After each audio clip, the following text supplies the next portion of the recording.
You got hit by a car? You always exaggerate things. Who do you think is paying for those hospital bills? Being a housewife must be so easy. Get back home and take care of the house. That's about all you're good for, isn't it? Ah! The man laughing at me over the phone is sadly my husband, the man I once vowed to spend my life with. Just a few hours ago, a car hit me while I was walking, and I was rushed to the hospital. My husband's first words to me after hearing from the hospital were just that. No husband should ever say things to his wife who just had an accident.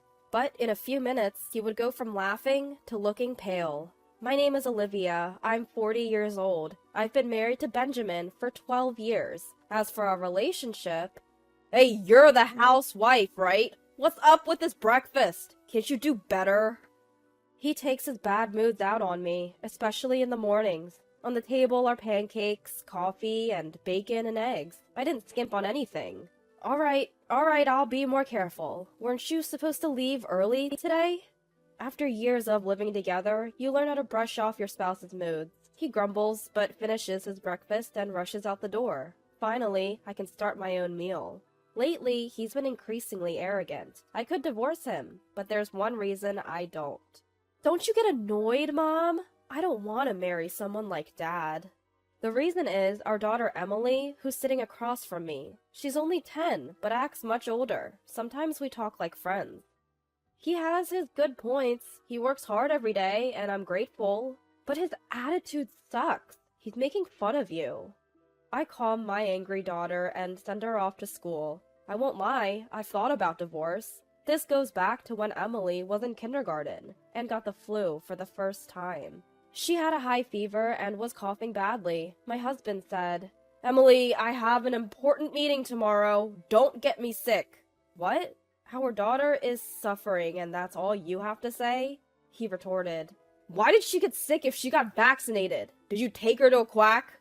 I gave up expecting anything from him that day. There's more to this story. It's hard to prevent spreading illness at home. A few days later, I was the one with a high fever. "Hey, can you take me to the hospital? I think I caught Emily's flu." I texted him because it hurt to talk. Surprisingly, he replied right away. "Wow, you're really useful. Get ready for the hospital." I checked my phone to see. Can't. Call a cab. I might go to my parents' house. I clenched my phone so hard it could break. I get that he can't just leave work. If you suddenly take time off from work, other people will also be inconvenienced. Still, isn't there a kinder way to say it? I glanced sideways and saw Emily, her fever down, sleeping peacefully. I passed out, relieved that at least she was okay. "How long did you sleep?" When I woke up, I was in a hospital bed. "Olivia, are you okay?" My mom and Emily were beside me. Mom said to me as I was dazed, "You called and then Emily was screaming, 'Help, Mom!' We were so worried. Didn't you call Benjamin?" That's right. Mom came and helped me get to the hospital. Turns out I had the flu and was slightly dehydrated. I had an IV in my arm. I thanked my daughter Emily, who was back to her usual self. "Emily, did you call Grandma? Thank you for helping Mom." Seeing her blush made me tear up. Just then, Benjamin burst into the room, out of breath. "Olivia, are you okay?" Mom must have called him. He was out of breath, probably from running. "Benjamin, didn't you notice Olivia was feeling off this morning? What would have happened if Emily hadn't called? You need to pay more attention to your family." Mom was choosing her words carefully, but she was angry. "I'm sorry. I didn't realize it was this bad." "Don't apologize to me. Apologize to Olivia and Emily." Mom spoke gently, perhaps reassured by my husband's remorseful look. I was angry, but seeing him genuinely sorry made me forgive him. His attitude improved a bit after that, but he still belittled me sometimes. And for the past year, I've had another concern. I've started a fixed deposit account through a friend who works at a bank. The interest rate is good, so cut back on spending, okay? Like Emily's dance classes. Do we really need that? Hold on, why are you making such important decisions without me? And Emily is not quitting dance. She was shy, and it's the first thing she wanted to do on her own. I couldn't help but get emotional. Emily had said she wanted to dance like the performers we saw at an event when she was in 2nd grade. That's how we started. She's made lots of friends and become more outgoing since she started dancing. especially with Mia, who's the same age. I'm also friends with Mia's mom. Despite this, Benjamin said, "You wouldn't understand complicated financial stuff. But fine, Emily can continue her lessons. Just manage the budget." I quit my job after Emily was born, but it wasn't my choice. I used to work as an office clerk. After maternity leave, I returned to work only to get frequent calls from the childcare center because Emily was sick. I took time off each time and quickly used up all my paid time off. "Can you pick up Emily sometimes? It's hard for me to take time off." I asked Benjamin for help. I thought it was strange to ask such a thing, but he joked. "Me? No, guys at my work leave early for childcare. Isn't that the wife's job?" I was stunned. There's no such thing as roles, okay? In my family, you're the only wife who works. Your mom stayed home, right? I want you to stay home. That's what I was told, so I quit my job. I was worried about my income, but that didn't mean I couldn't make a living. There are also good points about it. We managed financially, and I was relieved to have more time for Emily and myself. I was also happy to be able to spend more time with Emily. Of course, she also has some bad points. But Benjamin stopped helping at home and acted like he was the sole provider. I suggested going back to work now that Emily is older, but he wasn't interested. Being a housewife is a lot of work. If it were a paid job, it would be worth a lot. He doesn't appreciate me enough. Then a life-changing event happened. Usual time, usual path. I was walking home from shopping, carrying heavy bags. I heard a car horn from behind. I turned around too late. A car was speeding toward me. My bags scattered around me. I fell on my butt in shock and then lost consciousness. When I woke up, I was in a hospital bed. My teary-eyed daughter Emily and Mom were by my side. I feel like this has happened before. Did I get the flu again? Grandma, is Mom losing her mind? Both looked worried as I mumbled in my daze. The attending physician, a woman, spoke gently. "Emily, calm down. Your mom will be fine. Olivia, do you understand? You were in a car accident." Apparently, the driver had dozed off. The car grazed my shoulder before crashing into a pole. Had I been a few steps ahead, I probably wouldn't be alive. I was horrified when I heard that story. The room fell silent when the phone rang. Mom took my phone from my bag and put it on speaker. "Hey, Olivia, got a call from the hospital. You're fine, right? You're always so sturdy." The room went quiet. He kept talking, oblivious to the silence. "Stop exaggerating! Who do you think is paying for this hospital stay? Hurry back and take care of the house. That's all you're good for." Is this how you talk to your wife, who just had an accident? Something snapped inside me. I heard the sound of something snapping inside me. I glanced at Mom, her fists trembling. "Are you there? Olivia, answer me!" My body tenses up to say something back. I was about to respond when someone else beat me to it. "Are you the husband? I'm Melissa, the attending physician." Yes. How's my wife?" He seemed surprised, probably thinking he was alone with me. Apparently, the same was true of the doctors. "Too late for apologies. I heard how you spoke to Mrs. Olivia. She'd be better off without you." He exploded. "Who do you think you are? Just a female doctor acting high and mighty." "I'm Olivia's attending physician, Melissa. As I mentioned, my daughter Mia attends the same dance class as Emily." Oh, I see." My husband, always wanting to look good, was at a loss for words. Mia's mom is a doctor at this hospital. I'm sure she told her husband, but he probably wasn't listening with her right ear and her left ear anyway. "I was planning to divorce you later, but I don't need you anymore.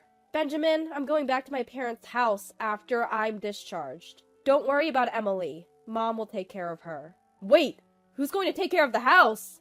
I felt nothing but disgust for him. Emily chimed in. "Who'll take care of the house? What about you? Is there a rule that says you can't do housework? And what you said earlier was disappointing. You're an embarrassment." A pathetic husband who is told this much by his own daughter. "But I think your mother-in-law and father-in-law will be inconvenienced by you barging in, right?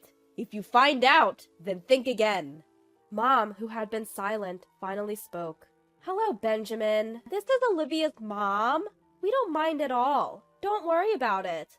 She spoke softly, but her eyes were anything but soft. "Ah, so you're there too, mother-in-law." But you see, didn't you hear me? I said we don't mind. Remember when Olivia had the flu? I asked you to be more considerate of your family. Is my daughter your personal maid? I thought I sent her off as your wife. Mom's words left my husband speechless. If you have any objections, feel free to visit us anytime. Dad and I will be waiting. He loves his daughter and granddaughter. With that, Mom hung up the phone. I was discharged a few days later with a minor shoulder injury and no head trauma. I moved back to my parents' house and we secretly moved our belongings while my husband was at work. Our home was a mess. Dirty dishes filled the sink and the laundry was untouched. I ignored it all and returned to my parents' house. A month into our separation, my husband reached out. I want to talk. I braced myself for the call from my husband. On the agreed day, he showed up at my parents' house with his own parents. As Mom welcomed them in, my father-in-law began to speak. Olivia, stop being stubborn and come home. You're married. It's your duty to support your husband. My father-in-law's outdated views were echoed by my nodding husband. Olivia's dad would agree, right? It's time to let go of your daughter. He laughed as if mocking my dad, just like this parent and this child. My dad's response? Are you serious? If so, I have even less reason to send my daughter and granddaughter back to you. His tone was calm, but his eyes weren't smiling. Wow, Dad is really mad, I thought. My father-in-law's face turned red. Benjamin, I want a divorce. I'm tired of being let down, again and again. When was the last time you thanked me? My husband looked down. I've always tried to support you, Benjamin, but what about you? You keep saying I should be more grateful. Who's going to support me? My husband's ears turned red. Mom chimed in. Benjamin, how did the house look without Olivia? Dress shirts don't clean themselves, and shoes won't shine on their own. How was the food? Mom was as angry as Dad. Still, my husband argued. But I'm the one working to support Olivia and Emily. Shouldn't she take care of the house? We were all stunned by his lack of remorse. He glared at me as if to say he wouldn't agree to a divorce. Do you remember blaming me for our tight budget? I was so frustrated that I started working from home. What? I've been working within his tax bracket, and it's given us some financial breathing room. If you want to act high and mighty, start earning enough to justify it. My husband sneered at me. You think this is funny? Fine, let's get a divorce. I'd be better off without a woman like you. The next moment, a sharp slap flew through the air. It wasn't from me, nor from my parents, and certainly not from my father-in-law. It was from my mother-in-law, who had been silent all along. Listening to you, Benjamin? Who do you think you are? The words you should be saying to Olivia are thank you for always supporting me. Everyone, including my husband and father-in-law, was stunned by my mother-in-law's sudden outburst. What are you talking about? She's the one who wants a divorce. I've done nothing wrong. Why don't you worry about your son instead of yourself? I'm a human being too, you know. I have my limits, and it seems like I've reached them now. What? Both men were silenced by her forcefulness.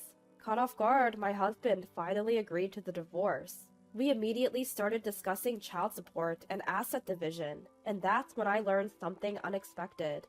So, how much is in that fixed deposit amount? That's part of the assets to be divided, right? My husband's face turned pale at my casual question. About that. Before he could continue, my mother-in-law shouted, Spit it out! I haven't actually set up a fixed deposit. I lied. Tears in his eyes, he confessed. I actually used it for investments. I thought I could make some extra money, but it didn't work out. That's why I've been hard on Olivia. Really? You should have talked to me. I was pretty into investing before we got married. I probably know more than you. Now I have enough to cover a down payment on a house. But don't worry, it won't be part of the asset division. My husband, who seemed to think of me as a clueless housewife, was flabbergasted. Since then, he's been consistently sending child support payments. He moved back to his parents' home, but his mother is nowhere to be found. She had endured his father's domineering behavior for years, but couldn't take it anymore after his selfish remark. I can't help but chuckle, thinking about the two men struggling in their messy home. That's what you get for underestimating women. Serves you right. Afterwards, I got a job as a medical receptionist through a friend, Mia's mom. I had also earned a medical administration certificate through a job training program, so I'm managing just fine. I love working in this cozy environment. When the divorce was finalized, my daughter Emily said, "Finally! Took you long enough! I'm fine as long as you're here, Mom." I was taken aback, but vowed to live strongly as a single mom.